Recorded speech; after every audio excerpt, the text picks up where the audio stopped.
M Naravane പറ്റി ഒരക്ഷരം മിണ്ടരുത്. ലോക്സഭയിൽ ആ നിലപാടിലാണ് ഭരണപക്ഷം.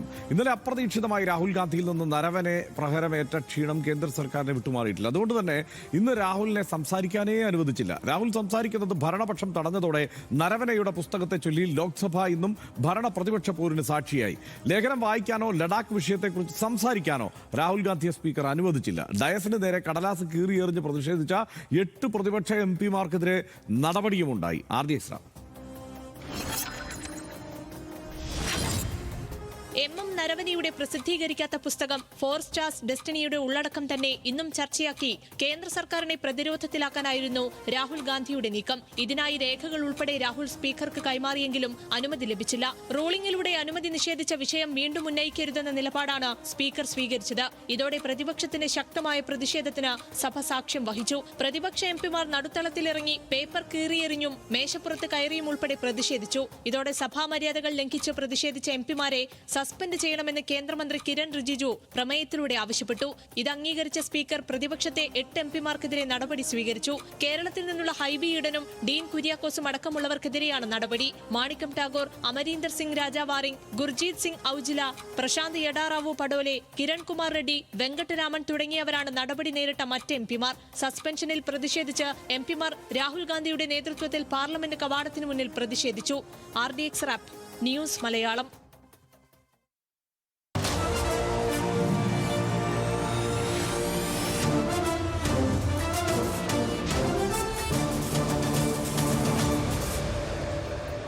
എം നരവനെയുടെ പുസ്തകത്തിലെ പരാമർശങ്ങൾ ഉന്നയിക്കാനുള്ള രാഹുൽ ഗാന്ധിയുടെ നീക്കം വലിയ ബഹളമാണ് ലോക്സഭയിൽ ഉണ്ടാക്കിയത്. പാർലമെന്ററി കാര്യമന്ത്രി കിരൺ റിജിജുവും ഭരണപക്ഷ എംപിമാരും രാഹുലിനെ സംസാരിക്കാൻ അനുവദിച്ചില്ല.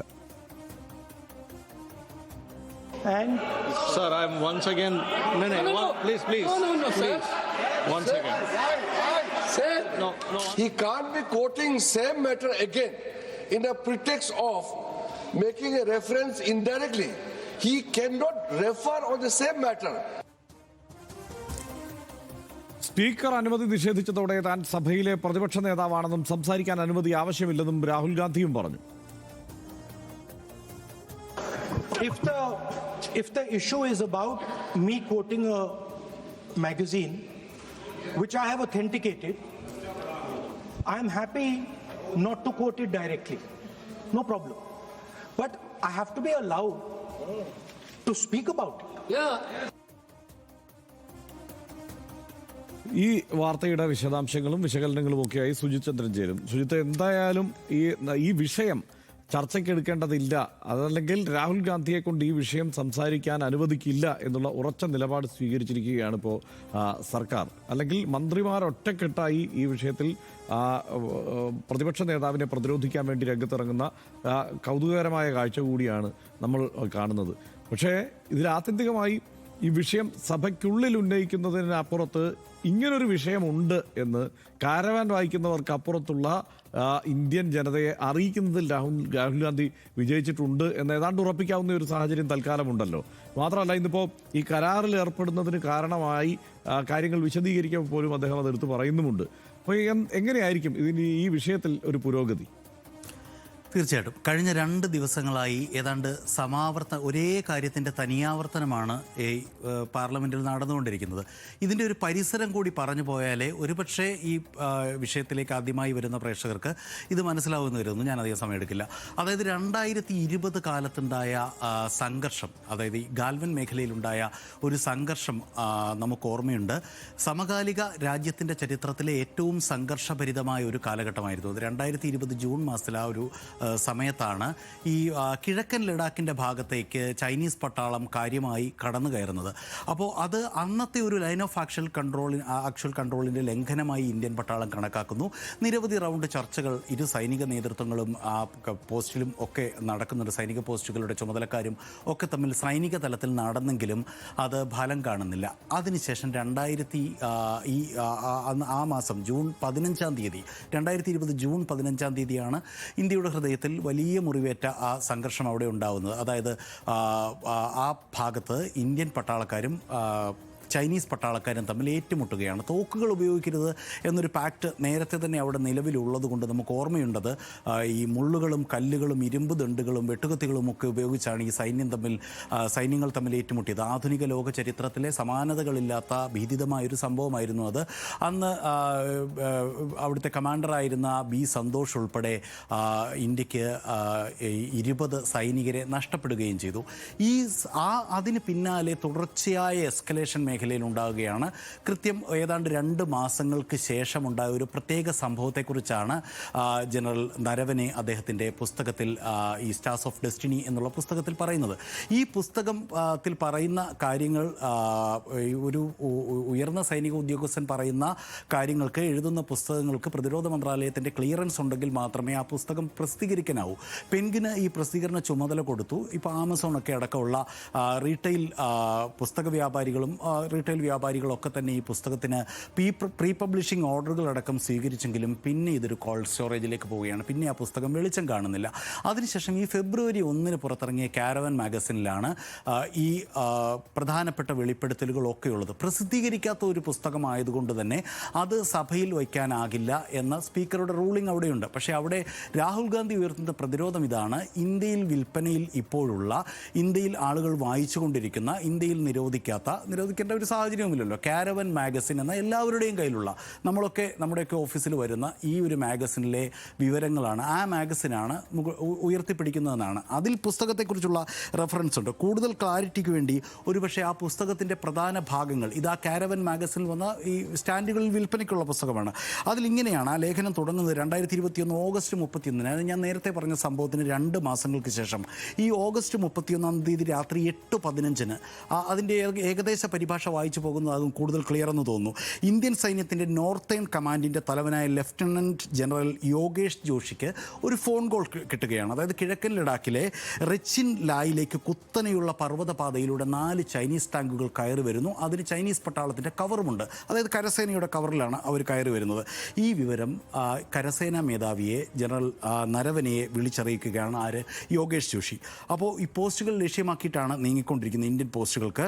അപ്പോൾ ഈ കുറച്ച് മണിക്കൂറുകൾക്ക് മുമ്പ്, ആ സംഘർഷം നിലനിൽക്കുന്ന സമയമാണ്, കുറച്ച് മണിക്കൂറുകൾക്ക് മുമ്പ് ഇന്ത്യൻ സൈന്യം ചൈനയുടെ കൈവശപ്പെടുത്തി വെച്ചിരുന്ന ഇന്ത്യൻ ഭൂമി പിടിച്ചെടുത്ത അതേ പ്രദേശത്തേക്ക് അത് തിരിച്ചു പിടിക്കാൻ വേണ്ടിയിട്ടാണ് ഇവർ കയറുന്നത്. ഈ സന്ദേശം ലഭിക്കുന്ന സമയത്ത് ഈ ഇന്ത്യൻ സൈനിക പോസ്റ്റുകൾക്ക് കേവലം 1 കിലോമീറ്റർ അകലെ മാത്രമാണ് ഈ ചൈനീസ് സൈന്യം ഉള്ളത്. 4 ടാങ്കുകൾ അടക്കമുള്ള ഈ ചൈനീസ് സൈന്യമുള്ളത്. ഈ പടനീക്കം തന്നെയാണ് യഥാർത്ഥത്തിൽ നടക്കുന്നത്. ആക്ച്വലി ആ സമയത്ത് ഒരു പൂർണ്ണ തോതിലുള്ള യുദ്ധത്തിന് എത്ര അടുത്ത് ഇന്ത്യയും ചൈനയും തമ്മിലുള്ള സാഹചര്യം ഉണ്ടായിരുന്നു എന്നാണ് നരവനെ തുടർന്ന് വെളിപ്പെടുത്തുന്നത്.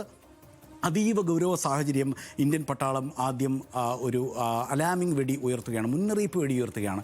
ഇത് ചൈനീസ് പട്ടാളം കണക്കാക്കുന്നില്ല, അവർ മുന്നോട്ട് തന്നെ വന്നുകൊണ്ടിരുന്നു. അപ്പോൾ ഈ സമയത്ത് ജനറൽ നരവനയ്ക്ക് ഒരു ഉത്തരം വേണമായിരുന്നു. ഞാൻ എന്താണ് സർ ചെയ്യേണ്ടത് എന്ന് അദ്ദേഹത്തിന് അറിയണമായിരുന്നു. അദ്ദേഹം വിളിക്കുന്നത് ആരെയൊക്കെയാണ്? വിദേശകാര്യമന്ത്രി എസ് ജയശങ്കർ, പ്രതിരോധ മന്ത്രി രാജ്നാഥ് സിംഗ്, ദേശീയ സുരക്ഷാ ഉപദേഷ്ടാവ് Ajit Doval, chief of defence staff Bipin Rawat എന്നിവരെ ഇദ്ദേഹം തുടരെ വിളിക്കുകയാണ്. 8:15 വിവരം കിട്ടുന്നത്.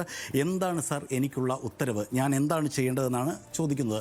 സാഹചര്യം വഷളായിക്കൊണ്ടിരിക്കുമ്പോഴും അദ്ദേഹത്തിന് ഉത്തരം ലഭിക്കുന്നില്ല എന്ന് നരവനെ ഈ പുസ്തകത്തിൽ എഴുതുന്നു. ഈ പുസ്തകത്തെ ഉദ്ധരിച്ചെഴുതിയ കാരവൻ ലേഖനത്തിലും ഇത് ഉദ്ധരിക്കുന്നുണ്ട്. 9:10, 8:15 ശേഷം 9:10 യോഗേഷ് ജോഷി വീണ്ടും വിളിക്കുകയാണ്. ഇദ്ദേഹത്തിൻ്റെ സദേൺ കമാൻഡ് ഓഫീസർ വിളിച്ച് ചോദിക്കുകയാണ്, അവർ അടുത്തേക്ക് വരുന്നു, എന്തു ചെയ്യണം? അപ്പോൾ മുകളിൽ നിന്നുള്ള അനുമതിയില്ലാതെ വെടിവെക്കരുത് എന്ന നേരത്തെയുള്ള പ്രോട്ടോകോൾ പാലിക്കൂ എന്ന് മാത്രമാണ് ജസ്റ്റിസ് നരവനയ്ക്ക് കിട്ടുന്ന നിർദ്ദേശം.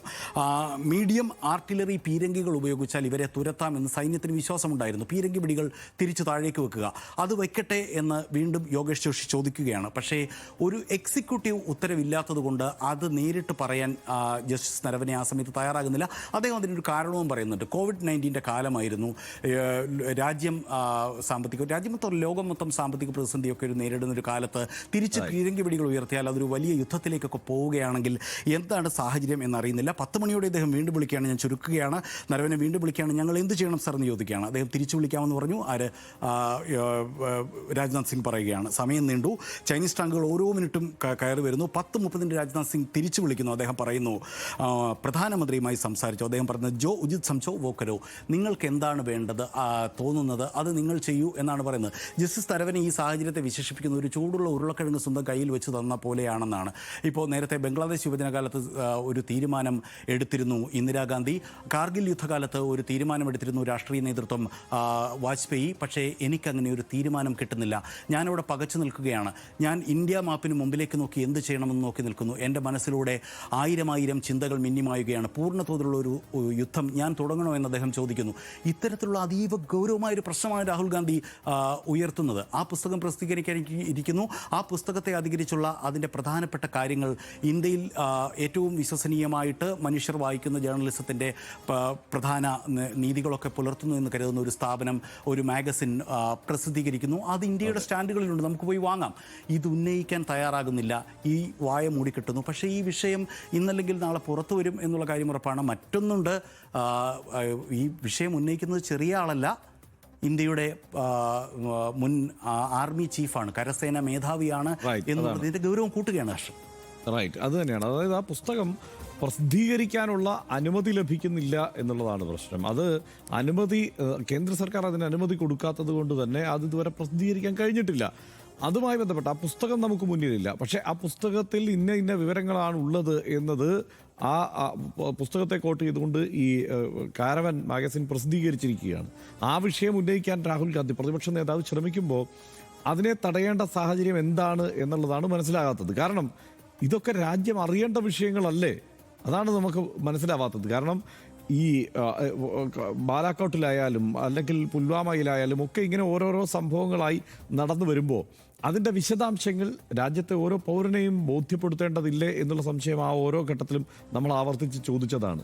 ഇതിപ്പോൾ എന്താണ്, ചൈന ഇന്ത്യയിലെ അതിർത്തിയിലേക്ക് കടന്നു കയറാൻ ശ്രമിക്കുകയും അവിടെ വലിയൊരു സംഘർഷം ഉണ്ടാവുകയും ചെയ്യുമ്പോൾ ഇന്ത്യ അതിനെ ചെറുക്കാൻ വെടിയുതിർക്കണോ എന്നുള്ള ഒരു സംശയമാണ് ചോദിക്കുന്നത്. ആ സംശയത്തിന് ഉത്തരം കൊടുക്കേണ്ടത് ആരാണ്? രാഷ്ട്രീയ നേതൃത്വമാണ്. എന്തെങ്കിലും ഒരു ഉത്തരം വേണമല്ലോ. തീരുമാനമെടുക്കേണ്ടതാണ് രാഷ്ട്രീയ നേതൃത്വമാണ്, ആ ഭരണകൂടമാണ്. പക്ഷെ ഭരണകൂടത്തിനൊരു തീരുമാനമില്ല. അതൊരു പട്ടാളക്കാരൻ്റെ ചുമലിലേക്ക് ആ തീരുമാനത്തിൻ്റെ സമ്പൂർണ്ണമായ ഉത്തരവാദിത്വം വിട്ടുകൊടുത്തിരിക്കുന്നു എന്നുള്ളതാണ് പ്രശ്നം. അങ്ങനെയാണോ ഈ രാഷ്ട്രത്തിൻ്റെ ഭാവിയെ സംബന്ധിക്കുന്ന ഒരു വിഷയത്തിൽ ഒരു തീരുമാനമെടുക്കേണ്ടത്? ആ കാര്യം ആ തീരുമാനമെടുക്കാനുള്ള ഇച്ഛാശക്തി ആ സർക്കാരിന് ഉണ്ടാവേണ്ടതല്ലേ? ഇത്രയധികം മന്ത്രിമാരെ വിളിച്ചു. ഈ മന്ത്രിമാരിൽ ആർക്കെങ്കിലും ഈ വിഷയത്തിൽ ഒരു തീരുമാനം പ്രധാനമന്ത്രിയെ കൊണ്ട് എടുപ്പിക്കാനോ പ്രധാനമന്ത്രിയുമായി കൂടിയാലോചിച്ച് എടുക്കാനോ ആ തീരുമാനം അറിയിക്കാനോ ഉള്ള കെൽപ്പുണ്ടായില്ല എന്ന് നമ്മൾ വിശ്വസിക്കണോ? അങ്ങനെ കരുതുമ്പോൾ നമ്മൾ വല്ലാതെ ദുർബലരായി പോകുന്നു എന്നുള്ള തോന്നലല്ലേ ഈ രാഷ്ട്രത്തിനുണ്ടാവുക? അതുണ്ടായിക്കൂടല്ലോ. നേരത്തെ സുജിത്ത് പറഞ്ഞതുപോലെ ചില്ലറക്കാരനല്ല ഈ വെളിപ്പെടുത്തൽ നടത്തിയിരിക്കുന്നത്. ഇന്ത്യയുടെ മുൻ കരസേനാ മേധാവിയാണ്. അദ്ദേഹത്തിന് രാഷ്ട്രീയമായ ഗൂഢോദ്ദേശങ്ങൾ ഉണ്ടെന്ന് സാധാരണ നിലയിൽ തൽക്കാലം നമുക്ക് ആർക്കും വിചാരിക്കാനും കഴിയില്ലല്ലോ.